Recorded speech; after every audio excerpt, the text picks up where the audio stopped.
Let's talk spoilers.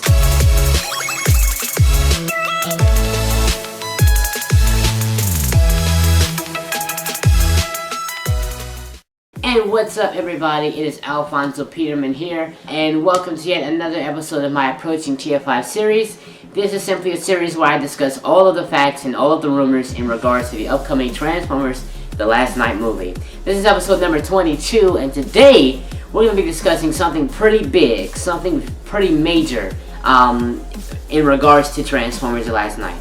We're going to be talking about something that's really important that can potentially foreshadow the events that will be happening in the 5th installment of Transformers. And it's so big to the point to where if you don't want to be spoiled, like if you don't want that movie to be spoiled, you might not want to watch this.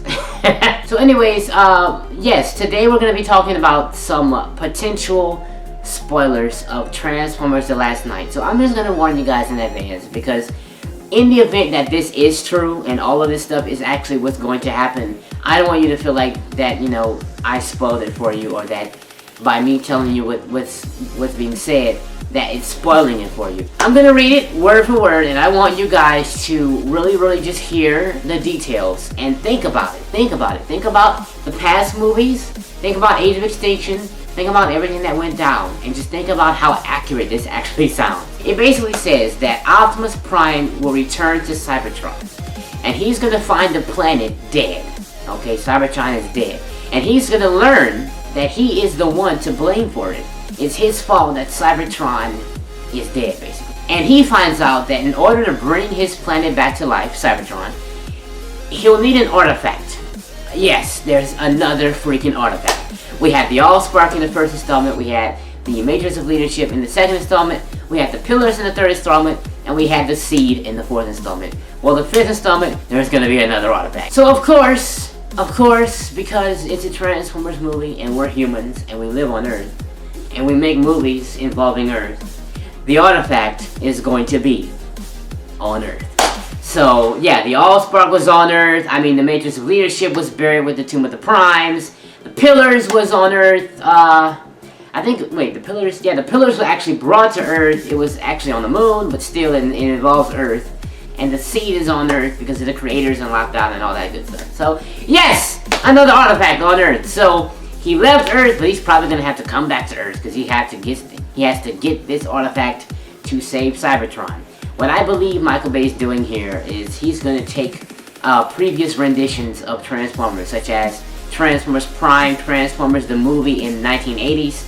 He's taking all of these individual parts and plot details and kind of mixing them up and adding them to the live action franchise.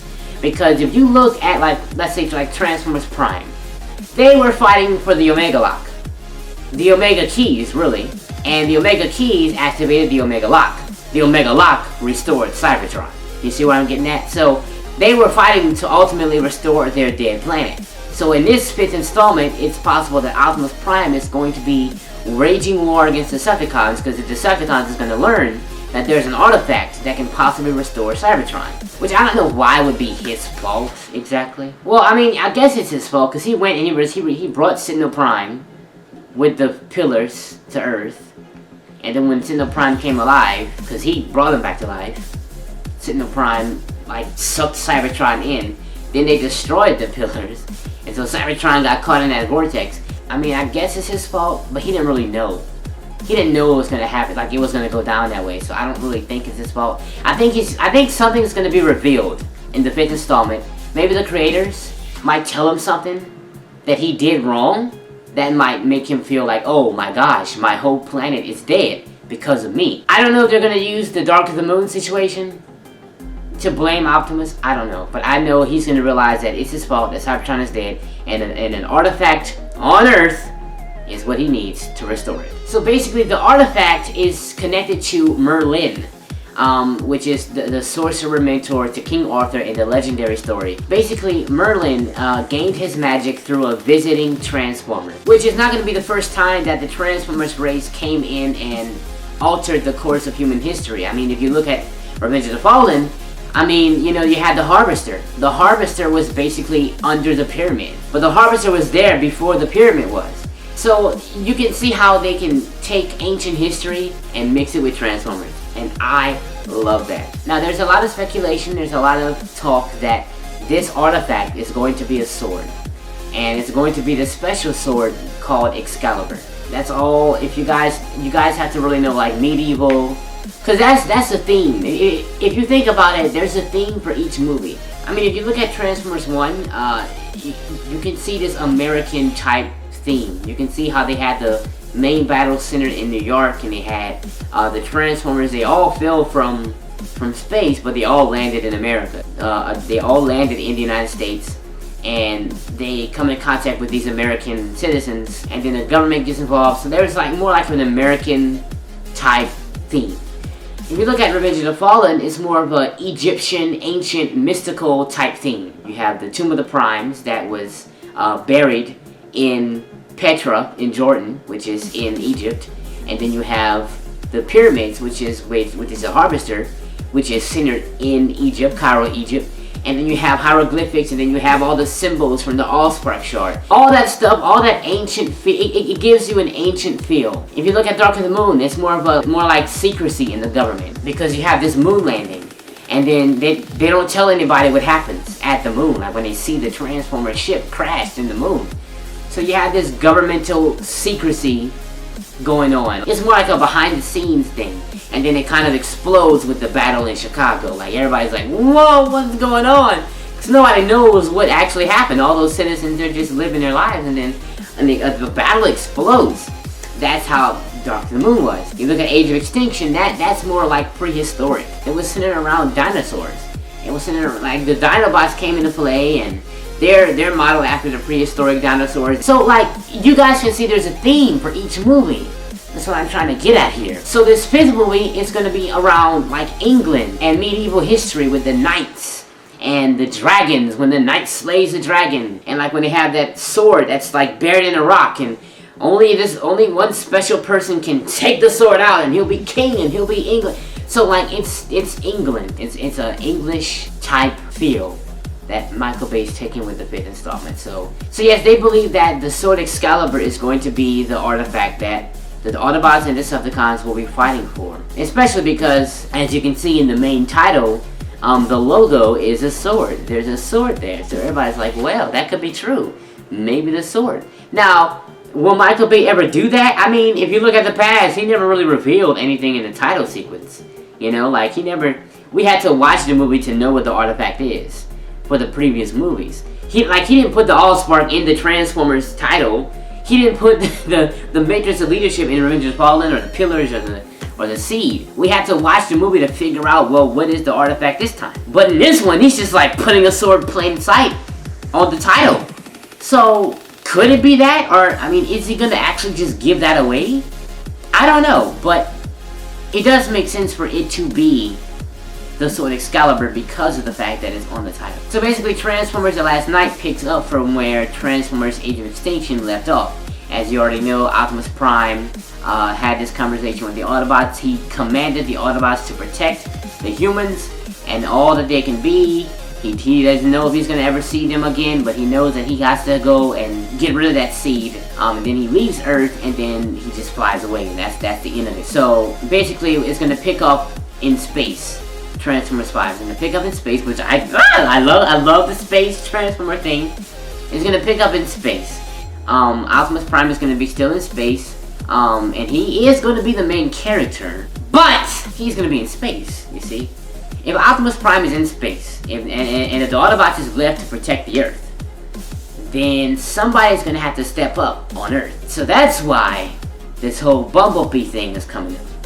Bumblebee is expected to lead the Autobots in Optimus Prime's journey while he's all going, handling Cybertron and the seed and all that stuff.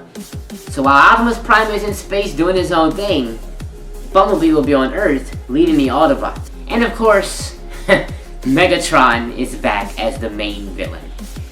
Now look guys, I love the classic Optimus versus Megatron thing, but I feel like that's just too much. That's too much Optimus versus Megatron. I look at all the previous generations, all the previous renditions, all the previous versions of Transformers. You always have Optimus versus Megatron. In the 1980s, I mean with Prime, I mean with Rescue Bot, Armada, you always have Optimus versus Megatron. In the first movie, in the second movie, in the third movie, and the fourth. Because whether you call him Galvatron or not, he's Megatron reincarnated. He still even sounds like Megatron. I wish Megatron just would have died off. And I wanted a new threat. Like, we want something big. We want like Unicron. Can you imagine how epic that would be? With Optimus and the Autobots and the Dinobots and everybody, they're all in space, and Unicron is this big, huge Transformer, and they're all like trying to gang up on him, and there's explosions and things are happening, and I mean, just can you imagine how epic that would look? I'm just, this whole Optimus versus Megatron thing, I love it. It's classical, and it's trademark. Like, there's nothing like it, really. But I feel like because this is Michael Bay's last shot, this is his last time, he's not coming back for a sixth movie, he should have done like Unicron or something. Yeah, I saw the dragon, I mean, yeah. He fought with creatures before. I just wish that like there was a bigger threat, like so big to where they would have to gang up on him to kill him.